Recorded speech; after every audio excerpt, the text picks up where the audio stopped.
ये कथक नृत्यकार है, जो कथक करते थे, जो आज तक किसी ने नहीं किया। ये कथक में सर्वप्रिय कलाकार हैं।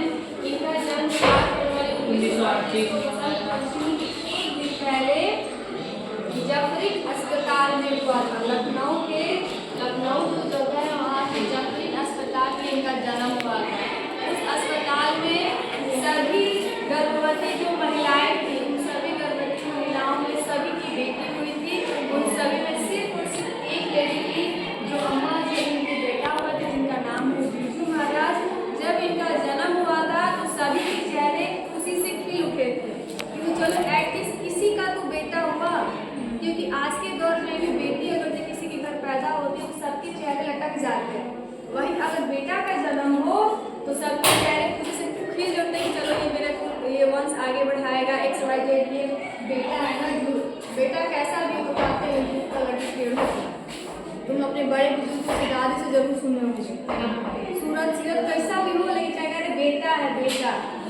वही अगर बेटी होगी थोड़ा सा 19-20 हो जाएगा, बेटी एक दूसरे घर जाएगी, नए नक्श अच्छा नहीं है, साफ नहीं है, ये XYZ सब चीज़ देखने लगेगा। लेकिन वह चीज़ बेटा में नहीं होता था, तो सभी के इन्होंने दुख हर लिए थे, इसलिए इनका एक और नाम है दुख हरण। ठीक है, और इनका पूरा नाम हुआ पंडित बृजमोहन मिश्रा। जब अपने कला में पारंगत हासिल किए, जब इनको ख्याति मिली, तब इनका नाम हो गया था पंडित बिरजू महाराज। और फिर सबसे पहले जब जन्म हुआ था तो उनका नाम क्या था? दुख हरण। नाम क्या पड़ा? पंडित बृजमोहन मिश्रा। काम में जब ख्याति उठाई पंडित बिरजू महाराज, 3 नाम इनका हो गया। क्वेश्चन ऑब्जेक्टिव में पूछ सकता है, इसको रखिएगा। इनके जो पिताजी थे अक्षय महाराज, चाचा हो गए शंभू महाराज, और माँ को अम्मा जी कहते थे। एक थे लक्ष्मण महाराज, जो कि एक प्रसिद्ध वो भी डांसर थे, नर्तक थे। नहीं, अक्षय महाराज एक टीचर थे, वो भी कथक करते थे और इनको सिखाए भी है। ठीक है, फिर आगे बढ़ते हैं। शॉर्ट फॉर्म में आपको बिरजू महाराज को मैंने बता दिया, अब थोड़ा सा डिटेल फॉर्म में और स्पीड में पढ़ाएंगे, इसलिए बुक पे फोकस करेगा, टाइम नहीं है। ठीक, लगभग मैं एक पेज पढ़ा दी हूँ। तो ये जो आपके फॉर्म में दिया गया है, जित मैं निरंतर हूँ, जब मेरा विकास हुआ, जब मैं अपनी कला में पारंगत हासिल किया हूँ, इसीलिए अपना स्टेप लिखे, चैप्टर का नाम जब ये लिखे हैं। ऐसा थोड़ी एक ही बार में सब चीज सीख लिए हैं। पहले आज थोड़ा सा सीखे, कल 10% सीखे, परसों 20% सीखे, ऐसे करते करते 100% सीखे। इसीलिए इस चैप्टर का नाम जित मैं लेखक हूँ। और इस चैप्टर में जो इन दोनों के मध्य में संवाद हो रहा है, इंटरव्यू हो रहा है, हिंदी में बोले तो साक्षात्कार। आपकी बुक में दिया गया कि किस विधा में लिखा गया है, तो साक्षात्कार में लिखा गया। और इनका इंटरव्यू कौन ले रहे हैं? इनकी प्रिय शिष्या रश्मि वाजपेयी जी ले रही हैं। ठीक है, रश्मि वाजपेयी और बिरजू महाराज के मध्य में जो बातचीत हुई है, उनका बातचीत के फॉर्म को हम आपके समक्ष बताएंगे, इसलिए दिमाग को शांत, स्थिर और समझने का प्रयास कीजिएगा लोग। ठीक है, काफी छुट्टी हो चुकी है, अब टाइम बिल्कुल ही आप लोगों की छुट्टी कितनी शुरू है। और दूसरी बात, आप लोगों का 19 से सेंटर एग्जाम भी है। अब किस तरह से तुम शेड्यूल बनाओगे, इन लोगों पे निर्भर है, हमसे जितना बन पड़ेगा मैं करूँगी आगे तुम लोग। तो चलो इन दोनों के मध्य में बातचीत का प्रारंभ करते हैं। ठीक है, तो रश्मि वाजपेयी जी बोलती हैं बिरजू महाराज जी से, अपने बारे में कुछ बताइए। दोनों आमने सामने कुर्सी लगाकर बैठे हुए हैं, इंटरव्यू ऐसे नहीं लिया जाता है, एक तरफ रश्मि वाजपेयी और दूसरे तरफ बैठे हैं बिरजू महाराज जी। तो फिर बिरजू महाराज की जुबानी क्या कह रहे हैं, मैं तो बस उनका साथ बता रही हूँ, बता वही रहे हैं। जन्म मेरा लखनऊ के जफरी अस्पताल में 1938 में 4 फरवरी शुक्रवार सुबह 8 बजे वसंत पंचमी के एक दिन पहले हुआ।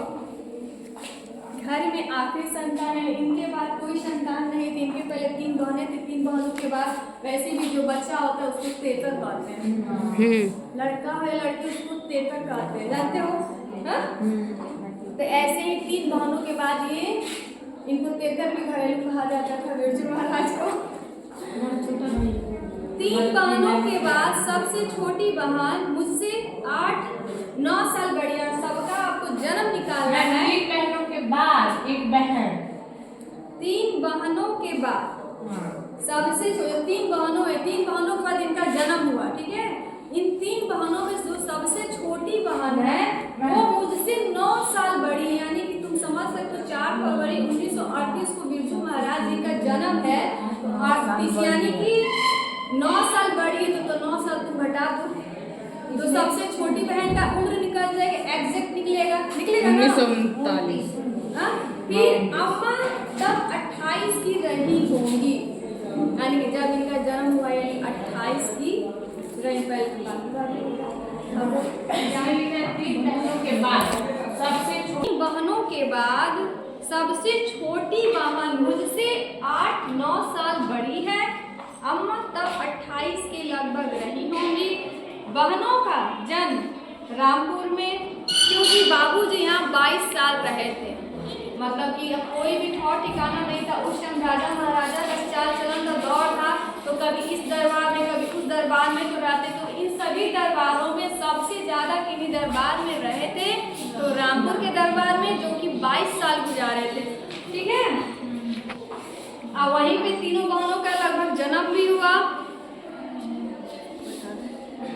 बहनों का जन्म रामपुर में, क्योंकि बाबूजी यहाँ 22 साल रहे। बड़ी बहन लगभग 15 साल बड़ी है, यानी कि जब जन्म हुआ उसी से तुम एग्जैक्ट बहनों का उम्र निकालोगे। बड़ी बहन लगभग 15 साल बड़ी। उस समय बाबूजी रायगढ़, यानी जब रायगढ़ आदि राजाओं के यहाँ भी गए, मैं 1.5-2 साल का था, यानी अपना उम्र बताया उसे मैं 1.5-2 साल का रहा होगा जब मैं बाबूजी रायगढ़ के राजाओं के पास गए थे। उस समय विभिन्न राजा कुछ समय के लिए कलाकारों को मांग लिया करते थे, जो कि मैंने अभी बताया।